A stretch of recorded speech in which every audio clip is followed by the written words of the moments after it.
बताएं क्या नाम है आपका? मेरा नाम है सपना जौहरी।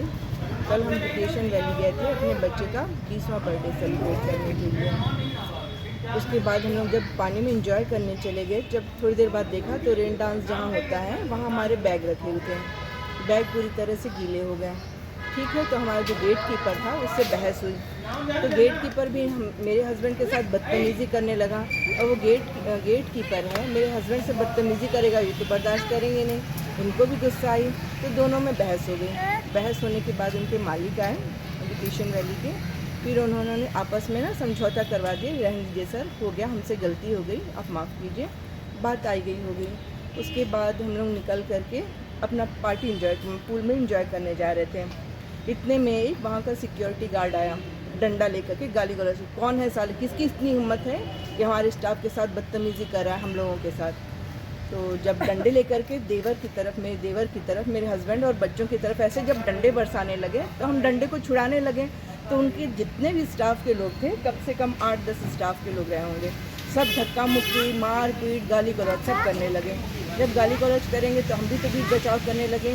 बीच बचाव कर रहे थे, इतने में मेरे हस्बैंड को उन्होंने डंडे से मारा। मेरे हस्बैंड के हाथ में ज़ोर से लगी है, पैरों में स्वेलिंग है।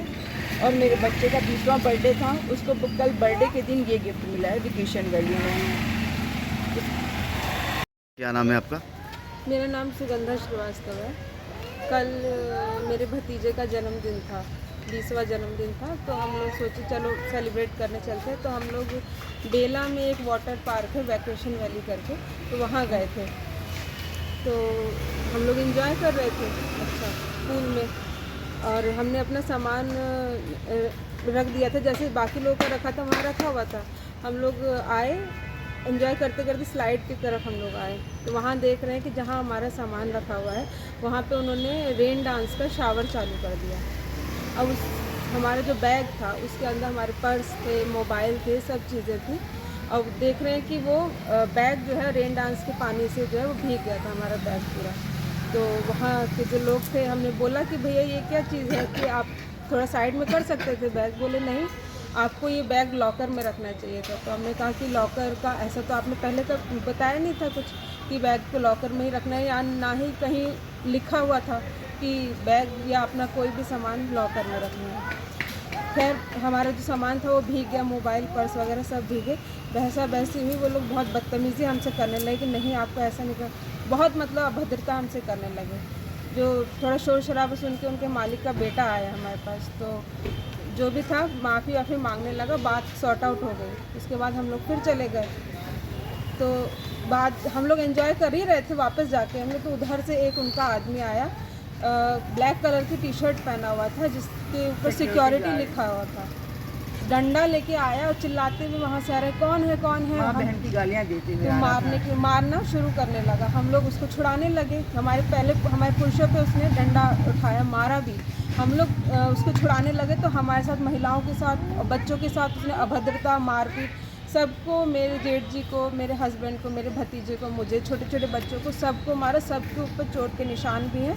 गाली गलौज करने लगा, बोला कि आप होते कौन है, मैं यहाँ का लोकल हूँ, मैं छोड़ूंगा नहीं, ये करके मारपीट करना, अभद्रता करना शुरू कर दिया।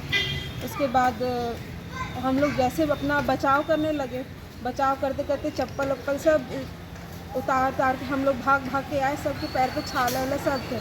ठीक है, वो भी बात हो गई। फिर हमने सामान थाना रामपुर बघेलान कंप्लेंट करने गए, वहाँ पे एएसआई सर थे। उन्होंने बोल दिया कि हम आपकी एफआईआर नहीं लिख सकते।